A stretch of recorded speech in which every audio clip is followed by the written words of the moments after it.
Bonjour à tous, nous allons commencer le chapitre sur les probabilités conditionnelles. Donc c'est un chapitre qu'on démarre en première, mais je conseille de le revoir en terminale au moment où vous faites la partie sur la probabilité, c'est-à-dire après le dénombrement, et que vous allez travailler sur la loi binomiale. Donc ce chapitre des probabilités conditionnelles, je vais vous expliquer avec un exemple, et puis après au fur et à mesure, on va mettre en avant la théorie. Donc moi si j'arrive en retard dans l'événement, soit le matin j'arrive en retard, soit j'arrive à l'heure puisque je ne suis pas en retard. Bien sûr, cet événement va avoir un impact sur l'énervement de mon chef. Donc, mon chef, soit il est énervé, soit il n'est pas énervé, en fonction de mon retard, soit, même si je suis à l'heure, il est quand même énervé et il n'est pas énervé. Donc là, ici, nous avons notre arbre. Donc, que va-t-il se passer? Ici, nous avons la probabilité de R. Là, nous avons la probabilité de R bar. Et donc ici, ça veut dire quoi? Comme E est situé après R, on imagine qu'on va voir qu'il s'agit de la probabilité de E sachant R. D'accord? Donc le sachant que qui vient en bas, c'est parce qu'il s'est produit un événement qui va avoir, oui ou non, on verra, un impact sur l'événement d'après. De la même façon, ici, nous allons avoir le fait qu'il ne soit pas énervé si je suis en retard, et là, c'est le fait d'être à l'heure. Donc, qu'est-ce qu'on a?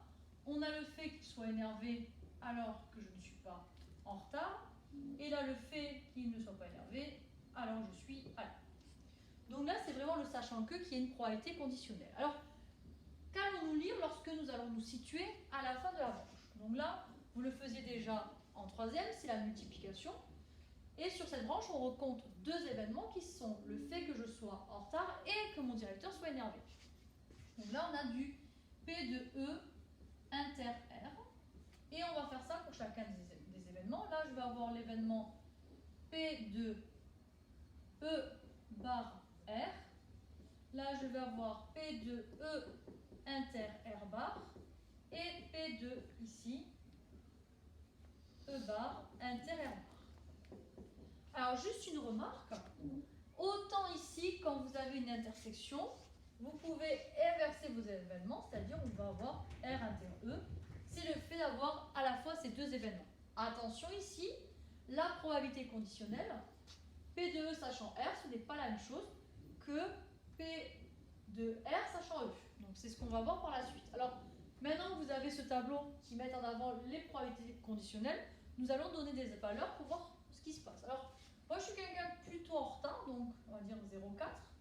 Donc ici, on a l'événement contraire, donc on sait que leur somme doit faire 1. Clairement, le fait que je sois en retard va un petit peu énerver mon directeur, mais il va être quand même énervé même quand je suis à l'heure.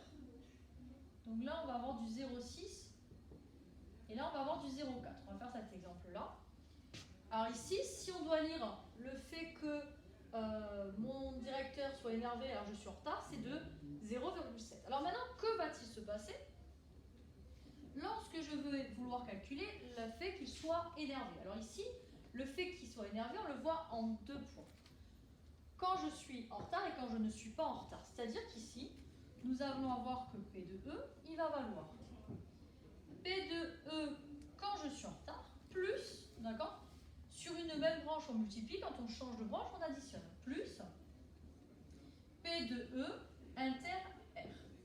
Et là, sur une même branche, on va multiplier, on va parler de la formule des probabilités totales. Donc là, je vais avoir la probabilité de R fois la probabilité de E sachant R. Et ici, sur cette deuxième partie, je vais avoir la probabilité R bar fois la probabilité de R bar, de E sachant R bar. Donc là, on a cette formule-là. Et on a vu que pour l'intersection, on pouvait changer. Alors, on va regarder ce qui se passe ici. On va regarder le résultat. Donc là, ici, au bout de cette branche, nous avons 0,28. Là, nous avons 0,12. Là, ici, nous avons 0,36. Et là, nous avons en dernier 0,24. Alors, que se passe-t-il si maintenant je vais vouloir calculer, non pas P de E sachant R, mais le contraire? C'est-à-dire le fait que je sois en retard, sachant que mon directeur est énervé. Alors là, le problème, c'est que pour avoir ça, il faudra avoir l'arbre où en premier, j'ai énervement. Et après, j'ai le fait d'être en retard ou pas. Donc ici, on va devoir utiliser une autre formule. Et pour ceci, on va utiliser que ça. Ça va être égal à l'intersection des deux. Le tout divisé par l'événement qui est en bas, c'est-à-dire P2E. Et donc ici, P2E inter R, c'est la même chose. Ici, on va avoir du 0,28. Et regardez, P2E, nous allons utiliser les probabilités totales. Donc ici, on va avoir du 0,28 plus ici du 0,36. Et donc ici, qu'est-ce qu'on va avoir? Le tout divisé par 0,64. Et on va pouvoir calculer ainsi. Alors voilà ce que sont les probabilités conditionnelles et on va maintenant s'interroger sur une question supplémentaire. Est-ce que le fait que je sois en retard a une influence sur l'énervement de mon patron? Donc là ici, le fait que des événements aient une influence, c'est-à-dire que les événements ne sont pas indépendants. Alors je vais vous expliquer. D'événements indépendants, ça voudra dire que si tu fais l'intersection des deux, ça voudra dire que l'intersection, ça vaut la probabilité qu'ils soient énervés fois la probabilité qu'ils soient en retard. Or, nous avons vu ici que là, c'est quoi? Ici, ça veut dire qu'on va avoir, toujours pareil, notre P de E, sachant R, fois P de R. Ça, c'est le cas général. Ça, c'est le cas où les événements E et R sont indépendants. Et parce que être indépendant, ça veut dire que le fait que je sois en retard n'a pas d'influence. C'est ce qu'on va vérifier, ce qu'on va calculer. Et donc pour ça, pour qu'il soit indépendant, c'est-à-dire qu'ici, que va-t-il se passer?